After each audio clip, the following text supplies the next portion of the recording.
Yeah, touched upon that. We've both been in what we were doing for a period of time now, where we could see where our future lay.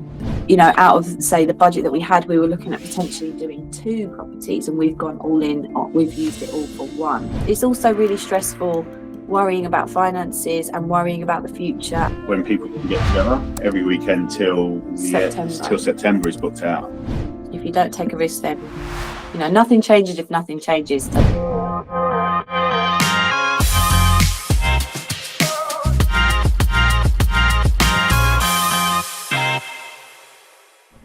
Hello and welcome to another episode of Behind the B&B. I am so grateful to have Kate and Tom on here with me today. Hey guys, how are you? Hi, we're good, thank you. Yeah, good, thank you.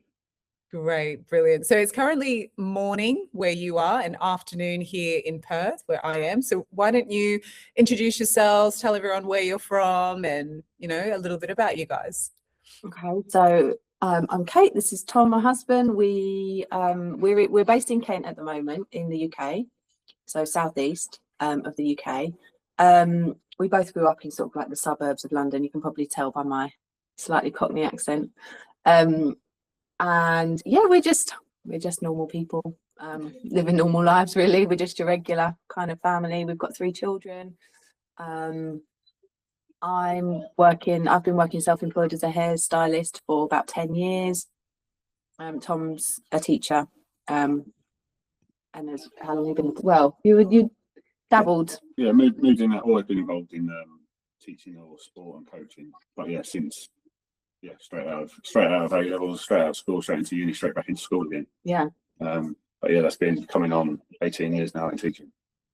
Yeah. Which probably. You said PE, so physical education. Yeah. So I'm PE teacher, and then I worked for a football club for 7 years, and then went back into kind of mainstream education again.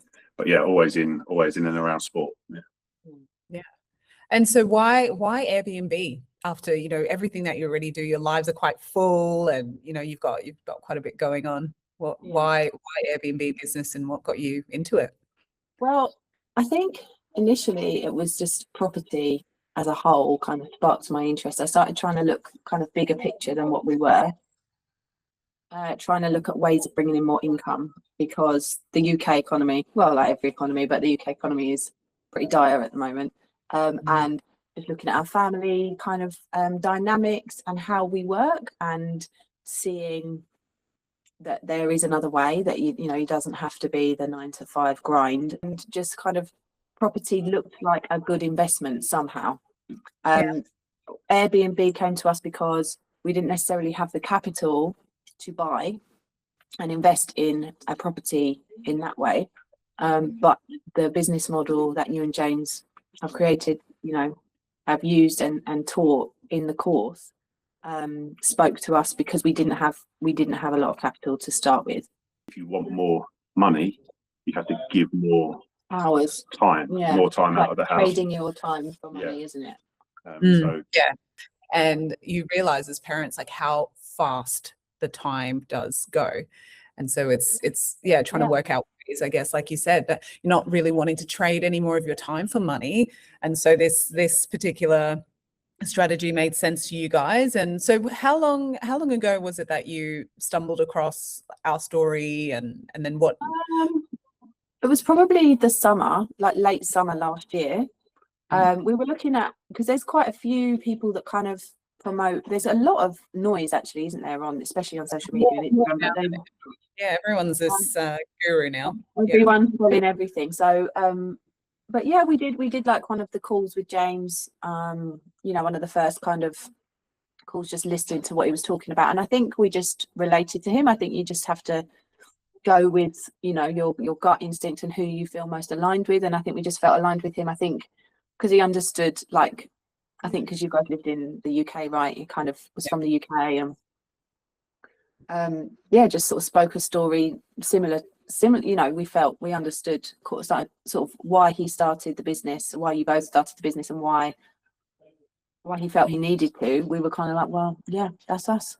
Look, I think it's a good thing to say that, like, we looked at a few different people.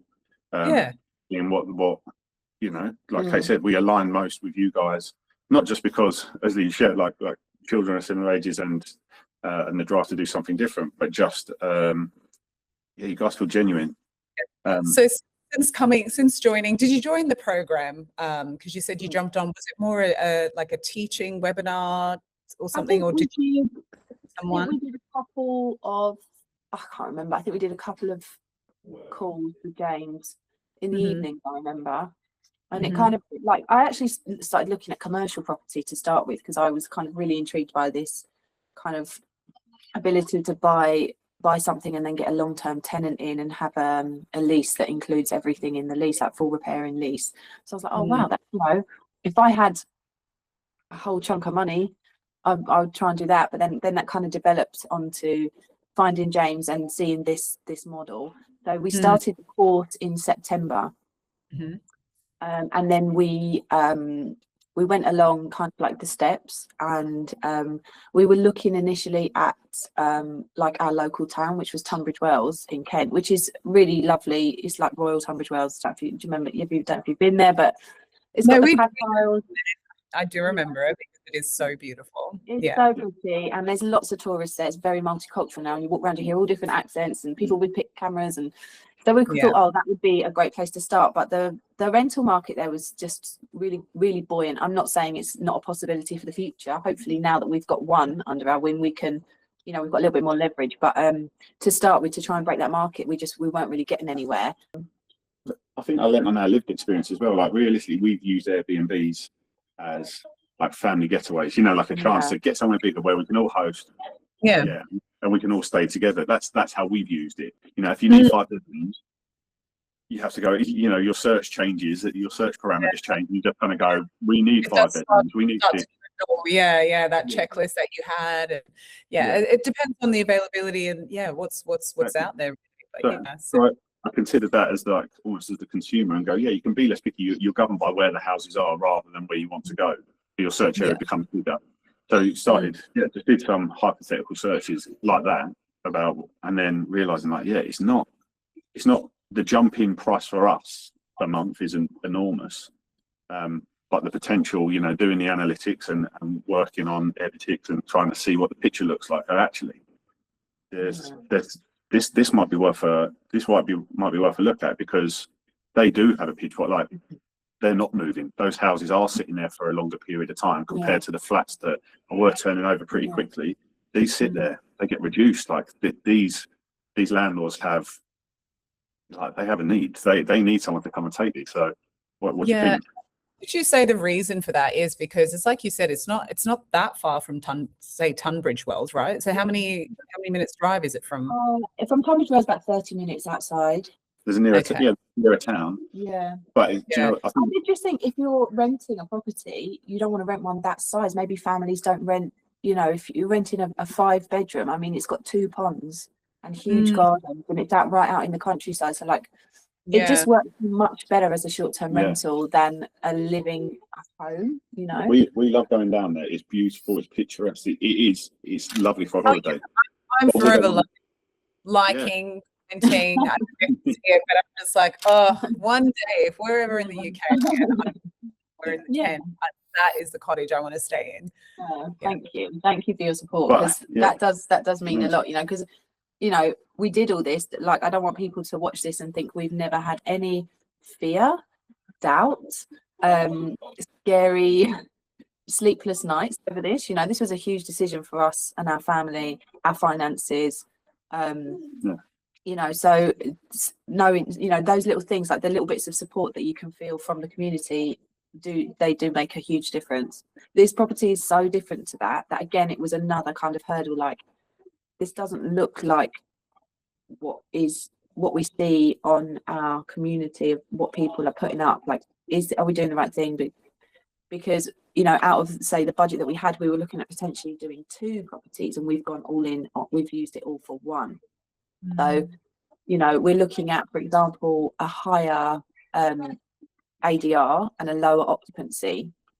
So how do you find that then? Are you having to kind of translate that yourself and then try and work things out on your own? Because let's talk about, you mentioned a high ADR, which is your average daily rate for people no idea. Yeah.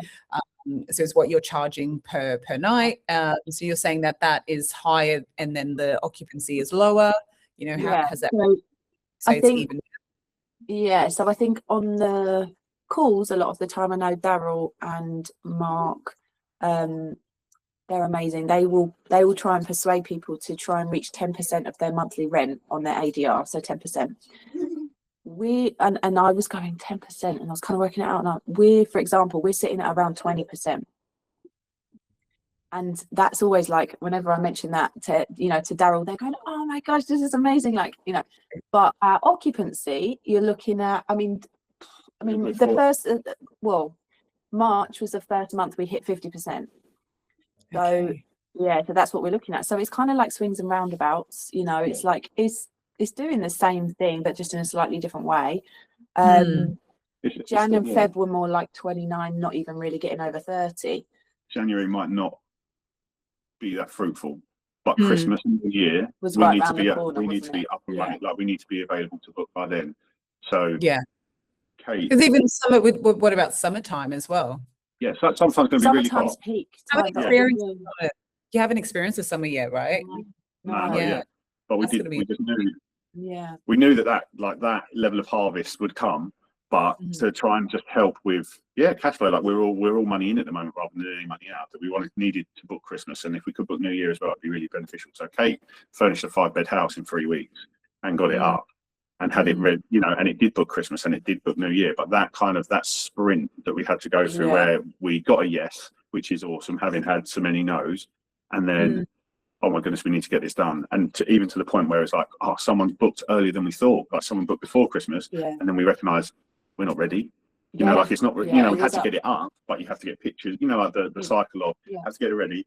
We can't put pictures up. We can't put it up as a list until we have pictures. We can't do pictures till the place is furnished. So all of this that Kate was just navigating whilst the rest of life still continues, and I'm at work, she's got all of that running. It was bonkers. It really was. It was so just in terms of the timeline. So we started the course September. 11th of November we signed the contract and the lease on the 11th of November, and we had our first guest in on the 8th of December. Yeah. Okay, because you said it took you 3 weeks to finish. Did you negotiate a rent-free period or? Yeah. So I started with 6 weeks and that didn't fly. So we got 3. Aim high, leave room for got to aim high. They were like, no. You got it done. Yeah, but also you've got to remember as well that like these landlords have never done this before. So when you come to them for 6 weeks rent free, they're like, what? And I'm like, yeah, because we've got to set up a business. It's like if you're setting up a cafe, you would, within your business lease, you would have a rent free period. It's pretty standard within business, but it's not standard on the rental market. So yeah, so we had 3 weeks. If that's what 3 weeks. Yeah, but then it's 5-bedroom, obviously. It's a big project. Yeah, so we did a lot. We did absolutely everything we could. It wasn't easy. We used like things like name drop, Airtasker to get people. We were buying things on Facebook. And then getting people to pick up the large items in a van and take them. We've only got one car, so we couldn't always do everything. So we were working really late at night, sometimes picking up armchairs from people's houses and driving them down there and just setting it all up and also cleaning it. So when we got that first booking, we didn't have a cleaner set up yet, because in 3 weeks we had to furnish. It was kind of like, I think sometimes you're so in the business that you can't stand back and see the perspective of, you can't stand back and go, right, what needs to happen over here? You're so focused, and you're so kind of focused on it. So that's what happened. I think there were a few of the stumbling blocks. I couldn't, for example, we were furnishing and working so much that I couldn't then go back onto the course and go back, what do I need to do next? Do you know what I mean? Because happening, and you've got the kids there as well, and having to just take care of them at the same time. Tom, you wanted to say something?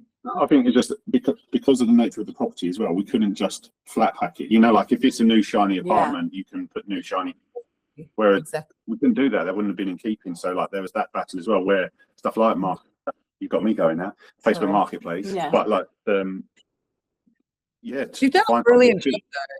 It's beautiful. Within the cottage. You said it. How many years old is this cottage, by the way? So it's 700 years old. Yeah. 700 years Yeah, old. And 700 so years it's old. not And a- sometimes when I'm there, I know, and I'm looking at that fireplace, and like sometimes I just sit and I think, how many people have sat around this fireplace? Like, Yeah. it's a privilege, It's got a really. story. It's Yeah. got a story. Like, how many women have sat around this fireplace? You know, because the fire would have been a central heating point, and it's huge. And the log burner there, obviously, they wouldn't have had a log burner, but you know, all that stone and stuff that is there has all that history. So that's kind of what you know people like buy into. But then it's Yeah. also like because of it being 700 years old, you know, it collects dust so much quicker. It is literally, you know, Shakespeare could have been there. Like, it's that old. Who So, knows? yeah. Yeah. So, you know, like it needs a different approach. Like finding our cleaners, they had to know, like, it has to look really, really clean in the places that it has to be. For example, the sinks and stuff, because you're not seeing those nice clean lines and polished surfaces, but guests have to come in and see it has been professionally cleaned. So it's almost a bit harder to make it look clean, if you like. I guess that.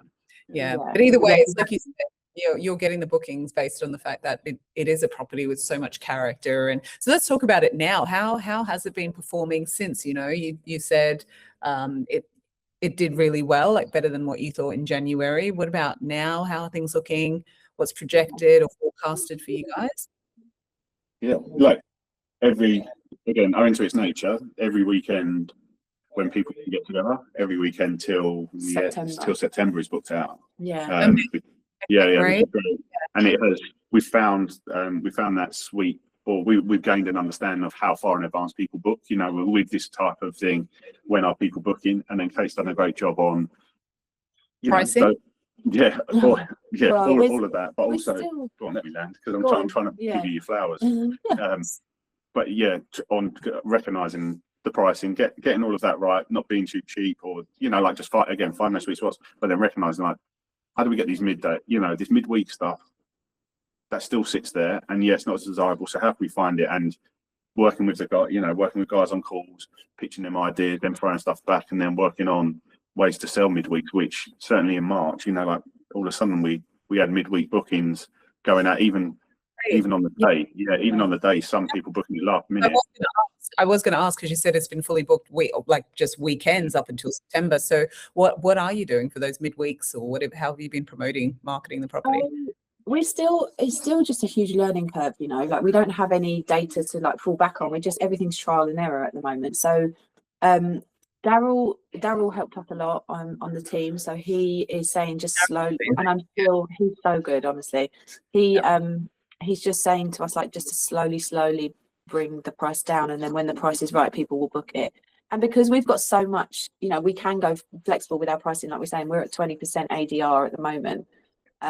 You know, he was like, well, you can bring it down to like 7%. And also the other thing that I've learned is, like, you'll never, with short-term rentals, if you don't make a booking for that week, for example, you'll never be able to recoup that revenue, because that time has passed.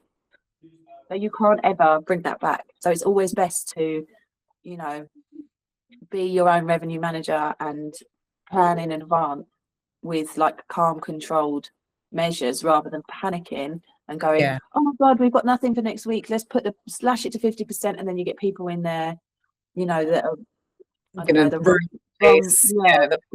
client. So we're trying to do that, but like I say, it's a huge learning curve, and that's what I've been doing, just bringing the price down, and then also a few promotions on Airbnb as well. So are you just on Airbnb, or are you across a few more platforms now? Yeah.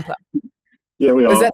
But that smiles, because, you know, not to throw shade at any other ones, but like the clients that we picked up from some of the other forums have caused us more problems. Airbnb is, like, for us, is our staple. You know, that's where we have our best clients, the best interaction, like everything for us, and for this type of property has fit best with that. Yeah. Have you maybe sought advice, or even heard from the community about people doing these corporate stays and getting in contact with companies to use, you know, these houses, especially the size of your property as well? Like, it's quite common that.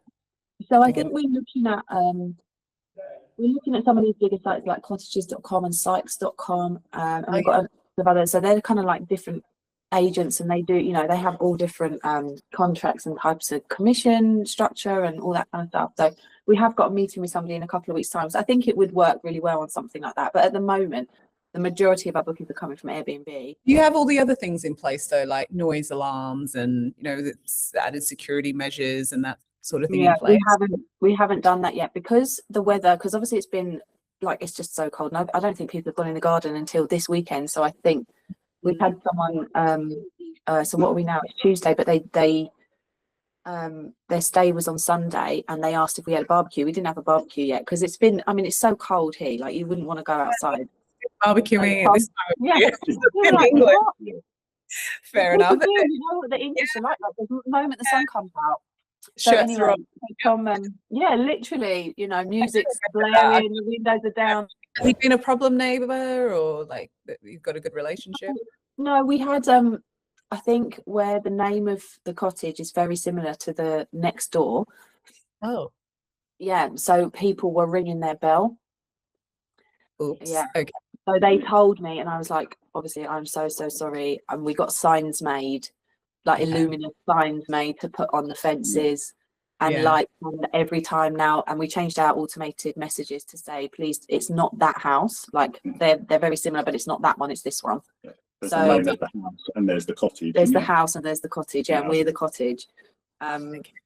Because those sorts of things are really sensitive, you know, and the whole thing is about relationships and building relationships. You know, our cleaners, having the relationship we have with our cleaners has been completely everything. It's been pivotal. We had somebody, it was about 4:15, bearing in mind check-in time is at 4 p.m. for us. It was about 4:15 and we had a group of contractors book for that day, and it hadn't been turned around yet from the last people. But my cleaners, we phoned them, I explained the situation. I said, you know, is there, and they went there and they cleaned it, and I had to, you know, say to the guests that it is okay, but it wouldn't be till 7 p.m. and there's a pub around the corner, you know, and they were like, yeah, that's fine, we'll wait. And the cleaners just they did it.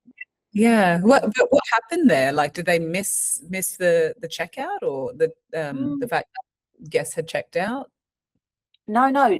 All it was we didn't have like any kind of barrier on when people could book. So now we have a 24-hour minimum, so they can only book 24 hours in advance. But we didn't have that on.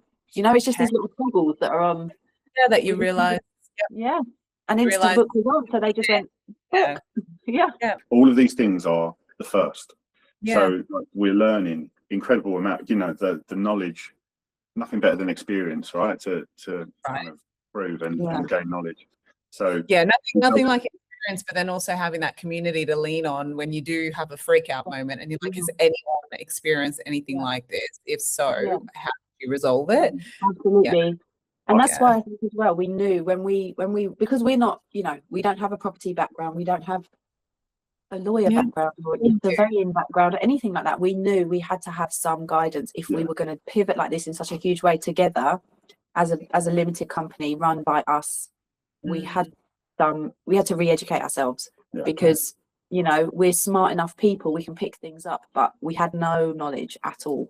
So that was why it was so important to us to join a community, have a mentor, have people behind us, because it's, you know, it's really tough. It is absolutely not for the faint-hearted at all.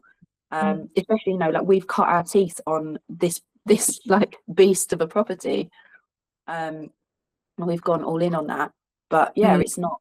You do need people to tell you, like, it's okay, it will come round. You know, like, it's because again, we started our business in the off season. We knew that. We knew the time of year it was going to be tricky. It was going to be a bit of a drain. We might not break even.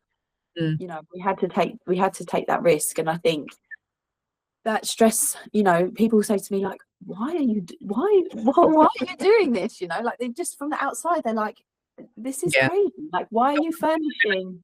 Who aren't doing it themselves, they'll never comprehend and it seems like a really crazy step to take, and it seems a really risky step, and they can see the stress that it could put on you as well, like, you know. But we always just thought that stress it's also really stressful worrying about finances and worrying about the future and worrying if you're going to be able to afford X, Y, and Z and what your future is going to look like. That's also stressful. So pick your stress. Pick which one, and you get one. You get one life, and you don't ever want to look back and go, I wish we'd have tried that. I wish we'd have tried that, because who knows what could have come out of it. Like we still don't know, if I'm honest. We're right at the beginning of our journey, and I'd like to see where we'll be in a year's time or 2 years time, because we can't predict. Yeah, I look forward to seeing this journey unfold for you guys, when you do feel confident enough to then get your second property and then what that's going to look like for you.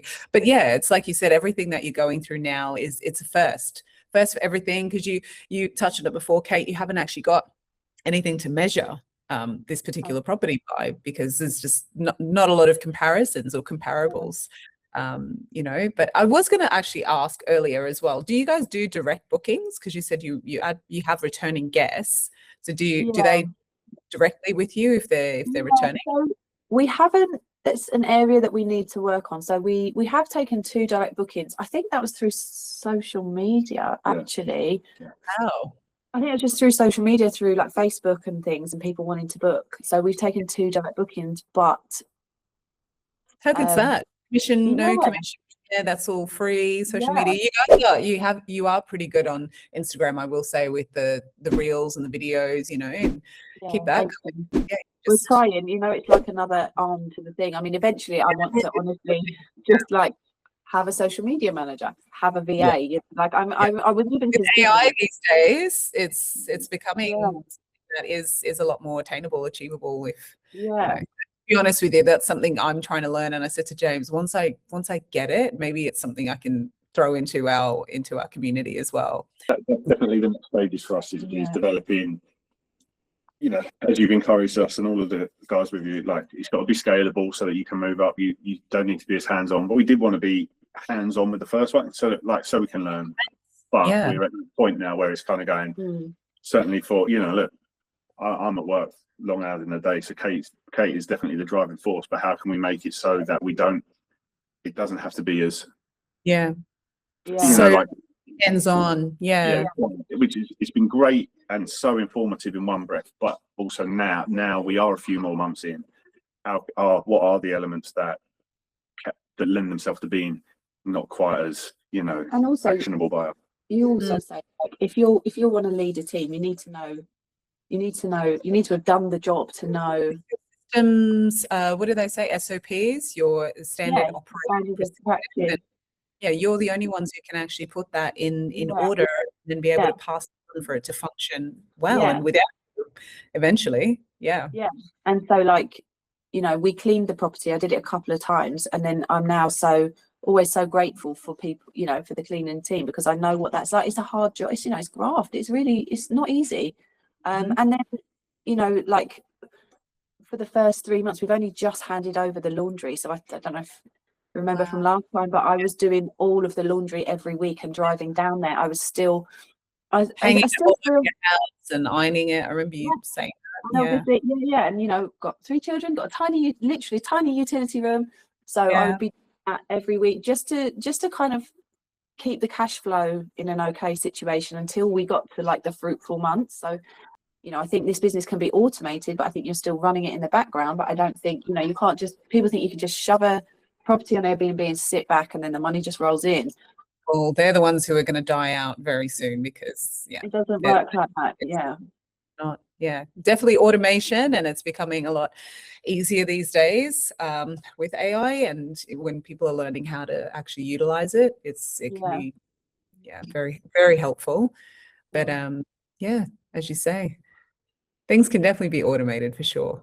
I remember speaking of linen, it's Stallbridge in the UK, isn't it, where you can actually hire the linen and then they pick it up and launder it, deliver it all ironed, pressed, ready to go. And I remember those days and having the to have the little chests, the boxes, with the little E-code padlock, and they would take the dirty linen out. But I guess you just have to weigh up what those costs are against, Again, we had no clue. It was so naive. we have 3 sets. So obviously there's 7 beds. It's a 5-bedroom property, but there's 7 bed sets, and we have 3 sets of each. So again, in terms of cost, it's probably better to look at hiring it rather than buying it yourself. But we didn't know that. There's 7 beds in the property, Yeah. or sets for each bed, and Yeah. was that enough So or not? the reason for that is, and again, the cleaners told me this, you need 1 on the beds, you need 1 in the cupboard ready to go, and you need 1 dirty. So for example, if the cleaners, if the dirty laundry doesn't get dropped off, you have a spare set ready to go always for the next turnaround. Yeah. But you guys have done brilliantly. So what advice would you give to someone who's thinking about getting started in Airbnb? Oh, so much advice. I think if you do it, if you can execute it the way that you guys teach, you know, you find a luxury property, you've done all your due diligence, you've made sure that, you know, it is going to, you know, bring in some money. Yep. And you've got all your figures right, then I can't see why you wouldn't. Like I say, things will crop up, challenges will crop up, you know, having to drive down there on a Friday night because of this, that, and the other, and all that sort of stuff. It's kind of par for the course. Dealing with things that are broken, you know, like at the beginning, that is kind of what you have to do, and then, you know, you scale, don't you? And then, you know, you have somebody to manage that, but at the beginning it is you doing it. So I think it is definitely doable. And if we can do it with Tom working really long hours and 3 young children and me working part-time, you know, anyone can really do it. And it is possible. I think you do yourself down there. I don't think anyone can do it. I think, like, if I can jump on what you're saying and say that, kind of echo the same things, but like, know who you're working with, when it worked. Good point. Do your numbers. Yeah. You know, don't do it on a whim. You know, because we did do that. We did do the analytics. Like we gloss over that, but we did our research in who the people that were going to be our coaches and the people that were going to work. Like, we were going to entrust. You know, this part of this journey is entrusted to you. Yeah. So do your research. Be thorough in that. Be thorough in your numbers. And then that is what's going to empower you to eventually have to jump, because you can't. If you sit, you can stand and wait forever. Do you know what I mean? And I think that's why I'm grateful to her, because I'm not necessarily always ready to jump, whereas she was the driving force, and, you know, like the changes, you know, the changes need to be made. Yeah, she's the driving force, but we just held hands and jumped, and then. But you can stand on the platform. You know, like, you can stand on the platform forever. But I think eventually, like, anyway, do your research, do all of that stuff. But then one day you're going to have to press the button. Yeah. Right. Yeah. If you don't take a risk, then, you know, nothing changes if nothing changes, does it? You know, like. That's it. Some great advice there, and great. Any tips, actually? Because I think that was great advice. And then sort of maybe your top 3 tips for. I think definitely just like have your mind open all the time, or just try and have an open mind and be able to pivot, you know, flexibility and movement. Agile, isn't it? Be agile and be, you know, that will keep momentum and keep you pushing through. If you kind of, you know, narrow things down too much, and don't think outside the box with things, you know, you can apply that to anything, can't you? I'd say, like, I haven't necessarily lived it, but stay in regular communication with your people. I've lost count of the amount of times where I'll bring Kate on my way home from work, and she's like, I had a great call with, you know, I had a great call with Mark, I had a great call with Dale today. Like, to use your resources, use your, you know, we've bought into this network of people. Utilize it, you know, utilize their knowledge. Ask the questions, even if they're small. I mean, on one of Mark's calls the other day, I asked about social media, whether it was worth kind of going down that route, and then he ended up creating a whole new social channel on Slack for the community to then, because I was like, is there a way that we can? How did we not have this before? Supporting, with the we can all follow each other. Exactly. Yeah. I mean, I follow everyone that I've interviewed. I'm on there straight away, and then I know how that algorithm works. But I saw that channel in Slack, and I just thought, how did we not have this before? But that's really, that's so good. Yeah, so just ask the questions, be curious. Like, no question is too small, and the coaches are great at that. You know, they really will help you from the right. You know, in those startup calls, when you are starting up from, literally, you know, you are opening a business, they will just every step. So I'd say that is good. Yeah, lean on your community, and yeah, just be open-minded, and I don't know, trust. Just have some trust, some faith in Each other. each Well, you other, guys, the universe. Yeah, like Tom just was saying, you took the leap. He trusted you, obviously, because Yeah. maybe you were more so the driving force in the beginning. But you're both in it together because you trust each other and each other's strengths and abilities to continue to take this forward. So you guys have been amazing, and I'm so glad that we actually had this recorded this time. So it's definitely recorded this time, and I'm so excited for people to be able to hear your story and be so encouraged, and I think people will get a real sense of inspiration to start something, because you guys have been so authentic and honest, transparent about the journey so far, and I'm so grateful. So thank you so much for jumping on again with me. Thank you for having us again. Honestly, it's been, we couldn't have done it without the community and without you and James starting that. So that's really special. And I don't know what we'd be doing if we hadn't started it. So yeah. Okay, I'm sure you would have found something else anyway. Hey, Tom. Yeah, entrepreneurs, both of you. So yeah, this has been Kate and Tom, the Beaumonts of Beaumont Stays, and you need to go check out their Instagram, check out their website, and if you're ever in Kent, you need to go and stay at this stunning cottage. Guys, thank you again. Oh, and don't forget to like, subscribe, and share this episode with people you know. Do all that. Thanks, guys.